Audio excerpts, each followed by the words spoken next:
तो आज हम करते हैं एक मैथ्स औजार का पेपर, और ये पेपर है विकास खंड चंबा टिहरी गढ़वाल।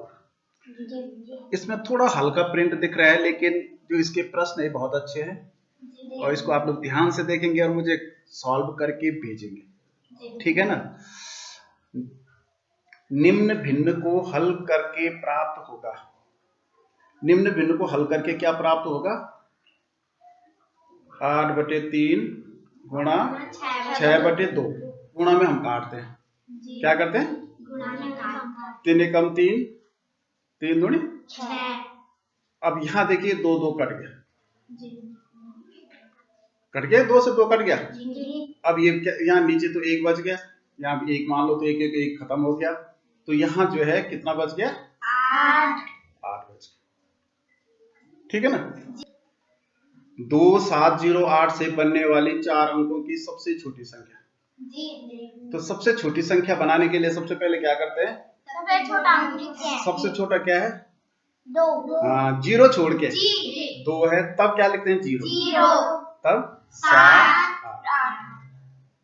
तो ये हो गया 2078। यहाँ देखो, प्रथम 100 प्राकृत संख्याओं के योग में इकाई का अंक होगा। तो हमें क्या करना है? 100 का गुणा करते हैं उसके आधे से, तो उसका आधा कितना होता है? 50।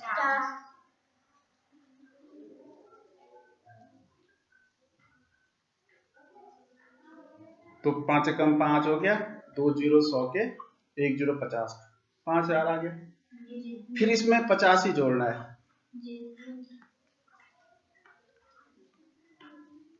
तो देखो इकाई का अंक इसमें 0 आया हुआ है।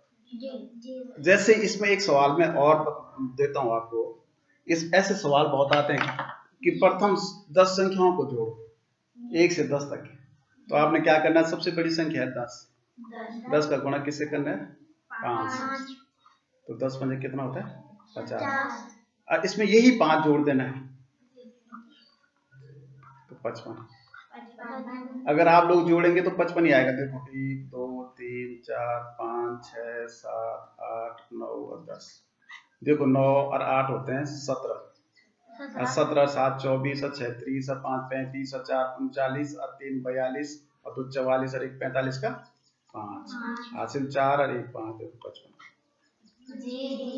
समझ में आया? अगर कोई बोलता है 1 से 20 तक की संख्याओं को जोड़ो, तो कैसे जोड़ना है? 20 का गुण, सबसे बड़ी संख्या क्या है? 20, गुणा कितना? 10, इसका आधा, तो 20 दशा के 200 हो गए, और 200 में फिर यही 10 जोड़ना है। तो देखो 210। मैं बोलूंगा 50 तक की संख्याओं का जोड़ बताओ। 50 गुणा 25। तो 25 का 5 तक बोलो, तो 25 पंजे 125 होगा, 125 के आगे 0। फिर इसमें जोड़ना कितना है? 25, ठीक है ना। दिए गए विकल्पों में से कौन सा विकल्प सही है? 14 नंबर 144 होते हैं, देखो नहीं, ये भी गलत है। 12 नंबर 108 होते हैं, ये भी गलत है। 18 17 126 होते हैं, ये भी गलत है। तो 120 गुणा 0 0, ये सही है कि नहीं है? किसी भी संख्या का हम 0 से गुणा करते हैं तो कितना आता है? 0। एक साइकिल को 20,250 रुपए में बेचने पर 1200 रुपए का लाभ होता है। देखो बेचा कितने में? विक्रय मूल्य है 20,350, तो इनको लाभ हुआ। तो यहाँ पे दिमाग लगा के सोचना है, इतने में कोई चीज बेची, अब लाभ का मतलब फायदा हुआ, तो खरीदा कितने में होगा? इससे कम में खरीदा होगा या इससे ज्यादा में खरीदा होगा? तो सोच के बताओ। इसको घटाना है 1200 में से, क्योंकि कम में खरीदा होगा ना, तो हम 1200 को कम करेंगे इसमें। इसका मतलब 1200 कम में खरीदा होगा, तभी तो 1200 का फायदा होगा। तो देखो इसको घटा देना आप लोग, 20 10 19 हो गया, यहाँ 19,150 में खरीदा होगा। यदि 500 अंकों की परीक्षा में आपको 72% अंक प्राप्त होते हैं, 500 अंकों की परीक्षा है, कैसे करेंगे वो? 500 का निकालेंगे ना 72%, तो 500 का 72/72% का मतलब क्या होता है? तो ये देखो 2 0 कट गया, 2 0 कट गया, बहुत हो गया।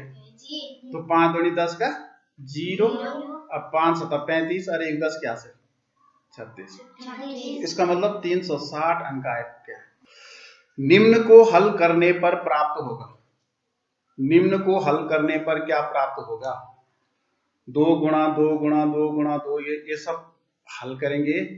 तो देखो मैंने बोला जब हम गुणा के सवाल करते हैं तो दशमलव तो भूल जाओ जी, ये देखना ही नहीं है कि दशमलव कहाँ है। तो ये इसको 2 मान लो, ये पीछे जीरो कोई वैल्यू नहीं है, तो ये भी 2 है, गुणा ये भी 2 है, गुणा ये भी 2 है, गुणा ये भी 2, तो 2 दूनी 4, 4 दूनी 8, 8 दूनी 16, तो 16 आ गया उत्तर बस। लेकिन अब देखना है दशमलव कितने अंकों या 1 अंक के पीछे, 2 3 4, तो 1 2 ये तो हो गया, तीसरा और चौथा यहाँ दशमलव, और दशमलव से पहले भी 1, तो 0.0016, तो ये वाला उत्तर होना। समझ में कुछ आया कि नहीं। 19 को रोमन अंक प्रणाली में लिखते हैं। 19 को कैसे लिखते हैं, पहले 10 के लिए क्या लिखते हैं बेटा बताओ, और 9 के लिए फिर 10 के आगे 9 होगा ना, 10 9 19, 9 के लिए क्या लिखते हैं, आई एक्स लिखते हैं, तो ये 19 हो गया। ठीक है ना। 80 डिग्री का पूरक कोण होता है, बहुत अच्छा बेटा, 80 डिग्री का पूरक कोण, पूरक कोण वो होता है जो 90 अंश के कोण को पूरा करता है। तो माना 80 डिग्री का कोण बनाइए, तो कितने डिग्री और चाहिए कि 90 बनना है, समझ में आया। तो हम क्या करेंगे, 90 में से 80 घटा देंगे, तो 10 ही तो बचा, तो 10 डिग्री का कोण होगा। तो इसको पूरक कोण भी कहते हैं और कोटि पूरक भी कहते हैं, कोटि पूरक कोण। तो कोटि पूरक कोण का मतलब जो 2 कोण मिलकर के 90 डिग्री बनाते हैं, ये याद रखना है। तो जैसे मैंने बोला 80 डिग्री का कोटि पूरक क्या है, तो 90 में से हमने 80 को घटा दिया तो 10 डिग्री है। समझ में आया। मैं बोलूंगा 50 डिग्री का कोटि पूरक क्या है, बोलो क्या करोगे, तो 90 में से 50, तो 90 में से 50 गया, कितना बचा 40। वेरी गुड, ठीक है ना। इसमें एक कोण और होता है समपूरक, ये समपूरक का मतलब संपूर्ण शब्द याद रखना है। तो समपूरक कोण जो है 180 डिग्री जो पूरा करता है उसे कहते हैं। मैं बोलूंगा 80 डिग्री का संपूरक क्या होगा, तो संपूरक में 180 में से घटाना है 80 डिग्री, तो ये 100 डिग्री होगा। 50 डिग्री का संपूरक क्या होगा, क्या कैसे करेंगे, तो 180 में से 50 कम करें, तो 180 में से 50 गया तो 130 डिग्री। कुछ समझ में आया। कोटि पूरक कोण का मतलब जो 2 कोण 90 अंश को पूरा करते हैं, और संपूरक कोण का मतलब जो 2 कोण 180 अंश पूरा करते हैं। क्लियर हो गया। एक घनाभ में फलकों की संख्या होती है, कितने फलक होते हैं, फलक बोलते हैं तल को बेटा, तो एक घनाभ में कितने तल होते हैं, देखो ना, घनाभ मतलब कमरा, तो कमरे में कितने तल दिख रहे हैं, 6 तल, तो 6 होते हैं, बस ज्यादा बात ही नहीं करनी है, 6 तल होते हैं। और 8 शीर्ष होते हैं, शीर्ष माने चोंच, कोने, तो पहले चोंच होते हैं। अब 12 क्या होते हैं, कोर, याद रखना बस, 12 कोर, 8 शीर्ष और 6 तल। 8,07,002 को अंकों में लिखा जाता है, जाएगा, तो पहले हम 8 लाख लिखेंगे। लाख में कितने जीरो होते हैं, 1 2 3 4 5 जीरो। एक बार पढ़ लो, इकाई, दहाई, सैकड़ा, हजार, 10,000, लाख। इसको 10 लाख तक नहीं पढ़ना है क्योंकि 8 लाख है। 9 लाख से कम, जो 10 लाख से जो कम होता है उसको लाख ही तक पढ़ते हैं। 10 लाख से जो ऊपर होगा उसको 10 लाख तक पढ़ेंगे। अब तब इसमें क्या है, 7,000, तो पहले 7,000 अलग पे लिखना चाहिए, ऐसा ये होता है ना, 7,000 इकाई, दहाई, सैकड़ा। अब इसमें इकाई के नीचे इकाई, दहाई के नीचे दहाई, सैकड़ा के नीचे सैकड़ा, 7,000। अब सीधा 2, तो इकाई में 2। अब कैसे लिखते हैं इसको, तो इसको जोड़ दो, नहीं तो गलत हो जाएगा अगर आप लोग ऐसा नहीं जोड़ोगे। देखो ये हो गया 8,07,000।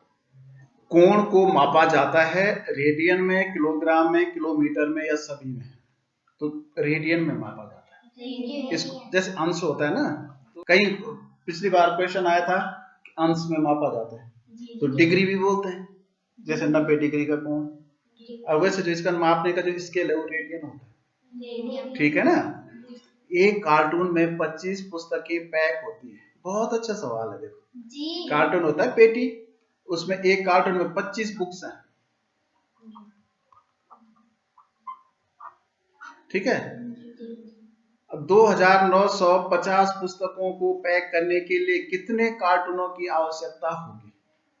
बहुत ही अच्छा सवाल है, छोटा सा है। हमारे पास 2950 किताबें हैं, हमने आपको कहा कि इनको पैक करो, तो आपने हिसाब लगाना कि एक पुस्तक में, एक पेटी में 25 पुस्तकें आ रही हैं, कार्टून बोलते हैं पेटी, तो कितनी पेटी लाएंगे आप लोग? कैसे हिसाब लगाओ मुझे कितनी पेटी चाहिए? Very good. हम क्या करेंगे, किस मतलब 2950 पुस्तकें, तो क्योंकि एक में 25 आ रहे हैं तो 25 से डिवाइड करेंगे ना, तो देखो 25 से कम 25, अब यहाँ 9 में से 5 गया 4, 45, फिर 25 से कम 25, अब यहाँ बचा 20, अब यहाँ 0 उतरा 200, तो 25 8 200 होता है बेटा, तो इसका मतलब 118 कार्टून चाहिए। उचित भिन्न का मान होता है 1 से कम। हाँ, जो सम भिन्न होती है उसका मान 1 से कम होता है। क्योंकि मैं फिर बोल रहा हूँ, उचित भिन्न क्या होती है? जिसका ऊपर छोटा हो नीचे बड़ा हो, जैसे 2/7। अब जब 7 का भाग हम 2 में जाएंगे तो एक बार में पूरा नहीं जाएगा भाई, सीधा दशमलव लगाना पड़ेगा। तो इसका मान जो 1 से कम होता है उचित भिन्न या सम भिन्न। अनुचित भिन्न विषम भिन्न वही होती है, ठीक है ना। अब 4.4% निम्न में से किसके समतुल्य है? ये थोड़ा कठिन कर रखा है, भिन्न में उत्तर दे रखा है। तो देखो 4.4% का मतलब होता है 4.4, अब प्रतिशत का निशान हो गया तो बटे 100, ठीक है ना। अगर इसका दशमलव हटाएंगे तो 4.4/100, ये भी सही है वैसे, इसका मान भी उतना ही है, ठीक है ना। अब वैसे अगर इसका दशमलव हटाते हैं तो मैंने बोला एक अंक के पीछे अगर हम दशमलव हटाएंगे तो नीचे बटा 100 10 हो जाएगा, ठीक है ना। तो यहाँ गुणा 10 और आ जाएगा 44, अब 100 है गुणा 10 करो, चाहे उसे 1 0 बढ़ा दो, यहाँ 1 0 बढ़ गया। या दूसरा तरीका मैंने जैसे भाग के सवालों में हटाते हैं तो यहाँ दशमलव के आगे एक अंक है तो यहाँ पे हम दशमलव करके 0 कर देंगे, तो ये दशमलव कट गया तो 44/1000 आ गया। तो 44/1000 नहीं है इसमें, ठीक है ना। या तो इसका मान 44/1000 होगा या तो 4.4/100, दोनों सही है, ठीक है। बाकी और इसमें कुछ नहीं है। संख्या 89,537 में 8 का स्थानीय मान, तो इस 8 के आगे कितने अंक है? 1 2 3 4, तो इसका मतलब 8 के आगे कितने जीरो होंगे? 4, 80,000 हो जाएगा। रुपए 300 पर 6 वार्षिक साधारण ब्याज की दर से 2.5 वर्ष का 2 से 1/2 वर्ष का ब्याज होगा।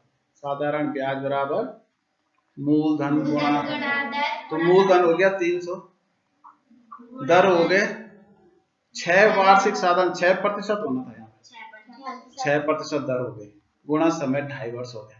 तो 2.5 वर्ष को कैसे करते हैं? इसका सही हटा देते हैं, 2 दूनी 4 1 5, तो 5/2 वर्ष होगा भाई, तो 5 ऊपर और 2 नीचे, और नीचे गुणा 100 भी होता है, जो बटे वाला 100 है, तो 2 0 कटे 2 0 कटे, 2 1 कम 2 2 3 6, तो देखो 3 3 9 और 9 5 45, तो 45 रुपए ब्याज हो। दशमलव का ध्यान रखना, आपको 0.9 लिखना है, उसके नीचे फिर दशमलव, इधर 0 इधर 9 9, फिर यहाँ 0.999, इसका योग करना है, तो यहाँ 9 हो गया, 9 9 18 का 8 हासिल 1, 9 कम 9 9 18 9 3 27 1 28 का 8 हासिल 2, तो इधर आ जाएगा, यहाँ 0 2.889। 7/11 को दशमलव भिन्न के रूप में लिखा जाता है, बताओ कैसे बदलते हैं दशमलव में? वेरी गुड, 11 का भाग हम 7 में देंगे, तो नहीं जा रहा तो यहाँ दशमलव, यहाँ 0, तो 11 6 66, क्योंकि 11 तो ज्यादा हो जाएगा ना, तो यहाँ 10 में से 6 गया 4, यहाँ तो 6 में 6 गया 0, अब 4 के आगे 1 0 बढ़ा सकते हैं यहाँ, तो 11 दोनों 22 11 33 11 44, तो 11 33, 10 में से 3 गया 7, फिर यहाँ 1 0 बढ़ा सकते हैं, तो फिर यहाँ देखो 70 ही आ गया, तो फिर 6 बार जाएगा 11 6 66, लेकिन इतना देने की जरूरत नहीं है, यहाँ देखो 0.636, वैसे बल्कि अगर इसका उत्तर 0.64 भी होता तो वो भी सही था, क्योंकि जब तीसरा अंक 6 हुआ है, फिर इसको अगर हम मर्ज करेंगे, इसको हटाएंगे तो ये 5 से बड़ा है, तो यहाँ 1 बढ़ जाता है 4 हो जाता है, तो 0.64 होना चाहिए था, ज्यादा बढ़िया। ठीक है ना। लेकिन अगर ये 6-3 है तो ये भी चल जाएगा। अब भले इसमें ये भी है कि इनमें से कोई नहीं, तो हो सकता है इसका उत्तर ये भी सही हो, इनमें से कोई नहीं। लेकिन ये बहुत अच्छा सवाल नहीं था, क्योंकि इसका मिलता जुलता उत्तर ये भी है। तो 6-3 भी सही है अगर किसी ने 2 अंकों तक बाहर दिया। वैसे ज्यादा सही क्या था, 0.64, क्योंकि आगे 6 आया तीसरा, इसको हटाया तो यहाँ 3 की जगह 4 हो जाएगा। समझ में आया। अगर 1 रुपए के 100 सिक्कों का वजन 485 ग्राम है तो 10,000 सिक्कों का वजन होगा। देखो इसको करने का जो तरीका है, 100 सिक्कों का वजन दे रखे है ना भाई, तो एक तरफ से 10 सिक्के लिख दो, सबसे बढ़िया। एक तरफ वजन, तो सिक्के कितने हैं, 100 सिक्कों का वजन कितना है, 485 ग्राम है। अब 10,000 सिक्कों को बताना है, x, तो यहाँ 3 नीचे लगे क्या, x की तरफ। अब क्योंकि यहाँ वजन बढ़ेगा, यहाँ सिक्के बढ़ेंगे तो वजन भी बढ़ेगा, तो एक ही तरफ तीर होगा। तो x बटे 485 बराबर क्या हो जाएगा, ऊपर क्या लिखेंगे हम, 10,000 और नीचे 100, और ये वाला 485 क्या आ जाएगा, अभी 2 जीरो कटे, 2 जीरो कटे, तो 485 कम 485 होगा, और ये 2 जीरो और आ जाएंगे, तो इतने ग्राम होगा। लेकिन यहाँ किलोग्राम में दे रखा है। फिर ग्राम का किलोग्राम, क्योंकि 1 किलोग्राम में कितने ग्राम होते हैं, 1000। याद रखना भाई, तुरंत जब किलोग्राम की बात आती है तो आधा किलो का बाट याद करो। तो आधा किलो का बाट होता है, उसमें 500 लिखा रहता है, तो इसका मतलब 1 किलोग्राम में 1000 ग्राम। तो इसका मतलब हमने 1000 से भाग देना है। और जब हम किसी संख्या में 1000 से भाग देते हैं तो भाग देने की जरूरत ही नहीं है, इसका बटा 1000 किया, तो जब हम किसी संख्या में 1000 का भाग देते हैं तो 3 अंक के पीछे दशमलव आ जाता है। ठीक है ना। तो ये हो जाएगा 48.5, क्योंकि ये 2 जीरो तो कट जाएंगे, तो 48.5 किलोग्राम। एक वर्गाकार फर्श की भुजा, फर्श कैसा है, वर्गाकार है, फर्श मतलब ये नीचे का फर्श, वर्गाकार मतलब ये सही नहीं बनना मेरे हाथ से, ये तिरछा बन रहा है। वर्ग जानते हैं, जिसकी चारों भुजाएं बराबर होती है, सभी कोण 90 अंश के होते हैं। तो एक फर्श की भुजा 15 मीटर है, तो इसका मतलब ये भी 15, ये भी 15, ये भी, तो फर्श का क्षेत्रफल होगा। तो कैसे निकालेंगे क्षेत्रफल, बताओ, भुजा गुणा भुजा, ये नहीं 15 गुणा 15, तो सीधा 15 गुणा 15 225 होता है, और वर्ग मीटर हो जाएगा 225 वर्ग। मैंने बताया था ना वर्ग मीटर में आता है क्षेत्रफल, वर्ग इकाई में, मतलब कोई वर्ग सेंटीमीटर है तो वर्ग सेंटीमीटर होगा, वर्ग फीट है तो वर्ग फीट हो जाएगा। इसका मान बताना है, 2/3 धन 5/2, कैसे जोड़ेंगे बताओ नितिन, कैसे जोड़ेंगे इसको। जोड़ में सबसे पहले क्या देते हैं, बताओ, नीचे हर देखते हैं, हर बोलते हैं नीचे वाले को, हर बराबर है कि नहीं है बराबर, तो क्या करेंगे, इनका लॉस निकालेंगे ना भाई। क्या निकालते हैं, लॉस बोलते हैं जहाँ पे इन दोनों को पहाड़ मिलता हो भाई, लॉस का मतलब जहाँ पे इन दोनों का पहाड़ मिलता है। तो हम लॉस निकालने का सबसे सरल तरीका क्या बोला था मैंने, बड़े वाले का पहाड़ा बोल, 3 का पहाड़ा बोल, 3 कम 3, 3 दूनी 6, देखो 6 में 2 का पहाड़ा भी जा रहा है 3 का, तो इसका मतलब दोनों का 6 बनाना है। तो 3 का 6 बनाने के लिए कितने से गुणा करना पड़ेगा, 2 का 6 बनाने के लिए कितने से गुणा, अब नई संख्याएं बन गई, देखो 2 दूनी 4, 3 दूनी 6, 4/6, धन नई भिन्न बन गई, 5 या 15, और नीचे 3 दूनी 6, दोनों 6 हो गए। देखो अब हम जोड़ सकते हैं, तो नीचे दोनों 6 के बदले 1, अब 15 4 19/6 आ गया। तो इसमें वैसे तो विषम भिन्न है, 6 का भाग 19 में देना था, लेकिन उत्तर इसी में दे रखा, 19/6 ही दे रखा, तो क्यों देना हमने। मिलीमीटर होंगे, 1 सेंटीमीटर में कितने मिलीमीटर, 10 मिलीमीटर क्या होता है, जो फीते में जो बारीक रेखाएं होते हैं सेंटीमीटर के बीच वो मिलीमीटर होते हैं। तो 1 सेंटीमीटर के भीतर कितने खाने होते हैं? छोटे छोटे 10। तो 1 सेंटीमीटर में जो है 10 मिलीमीटर होते हैं। तो 75 सेंटीमीटर में कितने होंगे? तो 75 को 10 से गुणा करेंगे तो कितना आएगा? 1 जीरो पड़ जाएगा ना 75 के आगे। तो 750 होंगे कि नहीं होंगे? त्रिभुज के तीनों अंतःकोणों का मान बताओ। ये तो आता है अंतःकोण माने अंदर के कोण भाई। ये त्रिभुज है, त्रिभुज के तीनों अंदर के कोणों को जोड़ेंगे तो कितना आएगा? 90 डिग्री, 120, 180, 360, 180 डिग्री आएगा। निम्न आकृतियों P, Q, R, S में आयत होगा। इसमें कौन सा आयत है? ये आयत है, ये आयत है, कि ये आयत है, कि ये वाला आयत है? S वाला आयत है। ठीक है, तो इसमें केवल 25 ही क्वेश्चन थे। आप लोग मुझे करके दिखाएंगे जी। बहुत अच्छा पेपर था ये। कैसा लगा आपको? अच्छा।